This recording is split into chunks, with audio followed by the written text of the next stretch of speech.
Marion Burger, je suis réalisatrice d'Empereur et je suis aussi chef décoratrice pour le cinéma à côté. Et moi, je m'appelle Ilan Cohen et j'ai écrit avec Marion Empereur et on l'a co-réalisé ensemble. Et je travaille également en tant que premier assistant mise en scène dans le cinéma, dans la fiction classique.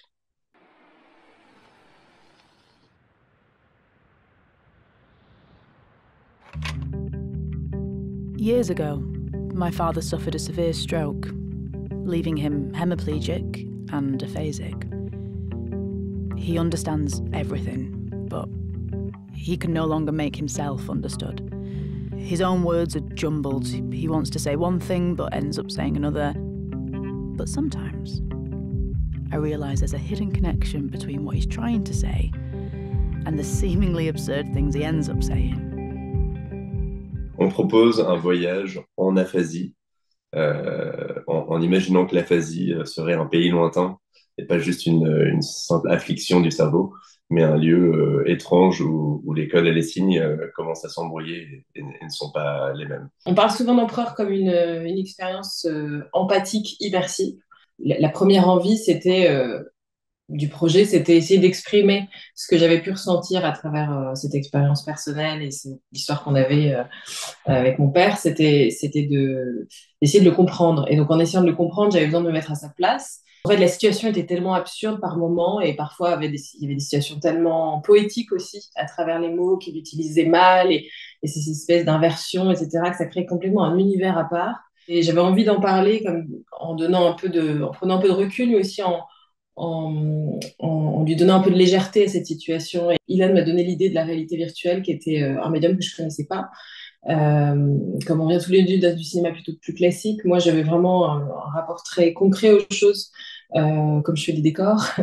Et le numérique était en tout cas à cet endroit-là assez loin de moi, mais je trouvais que finalement c'était hyper sensé par rapport au projet de pouvoir proposer une expérience où on se mettait du coup dans les mains d'un personnage et donc potentiellement de pouvoir comprendre à travers mon regard, mais en assumant que c'était mon regard sur ce que pouvait vivre mon père et non pas ce qu'il vit, mais plutôt ce que j'imagine qu'il vit.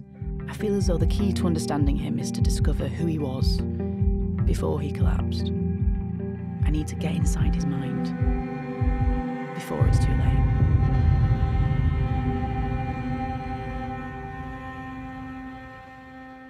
Bon, la question du point de vue était évidemment tout à fait au centre de notre réflexion dès le départ. Le médium en faisant évidemment partie, puisqu'on savait qu'on allait être à la première personne, mais encore fallait-il savoir quelle personne on allait être. On s'est rapidement orienté vers cette espèce de passage de relais d'un point de vue à l'autre. On s'est rendu compte qu'il fallait absolument retourner au point de vue de la fille à la fin de l'expérience. C'est quelque chose qui est devenu un petit peu le nœud dans l'écriture qui nous a permis de nous rendre compte qu'effectivement, il fallait qu'on donne au spectateur, il fallait qu'on lui donne un cadre pour lui rappeler qu'effectivement tout cela n'était qu'une projection, n'était qu'un point de vue. C'était important de pouvoir, au début et à la fin de l'expérience, être vraiment dans la tête de la fille. On a vraiment puisé, je pense aussi, des références liées à la mémoire, enfin, à des souvenirs qu'avait mon père et à des lieux, à des vrais lieux qu'il aurait pu traverser, tout en ayant une idée qu'en fait, dans ce monde qu'on essayait de représenter, on ne voulait justement pas tout représenter pour laisser de la place à l'imaginaire et à aussi parler de cette espèce d'absence de quelque chose, de ce vide comme ça, de ce manque qu'il y a quand on perd justement la parole ou un autre sens. C'est-à-dire qu'il y a quelque chose qui manque et qu'il faut combler. Et cette DA, elle allait aussi vachement dans le sens de la mise en scène, qui était comment diriger aussi le regard et en tout cas essayer d'amener le spectateur à aller un peu où on a envie qu'il aille, puisque finalement c'est quand même une expérience linéaire, où on raconte quelque chose qui est narrative et où tout n'est pas complètement possible, même si on a la sensation que c'est un monde ouvert. On avait vraiment envie d'être dans quelque chose de plus poreux, de texturé, d'aller vers cette fragilité aussi, cette idée d'un monde fragile, d'un monde qui évanescent, qu'on a du mal à attraper. Et ça allait bien avec le thème aussi.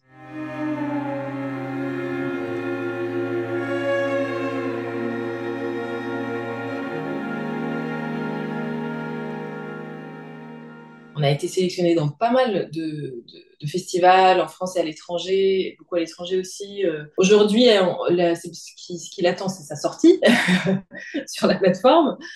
Donc ça va être sa grande vie après dans les casques et accessible à tous. L'autre axe vraiment de, de diffusion qu'on espère et d'histoire, c'est d'essayer de l'amener vraiment dans des lieux qui sont plus proches des lieux de santé, des lieux liés à toutes les maisons pour aidants ou à- qui correspondent vraiment disons, toutes les personnes qui ne sont pas dans le milieu du cinéma, de la VR, etc., et qui pourraient être touchées par cette expérience. J'aimerais pouvoir, personnellement en tout cas, donner du temps à ça, parce que c'est hyper important pour le projet.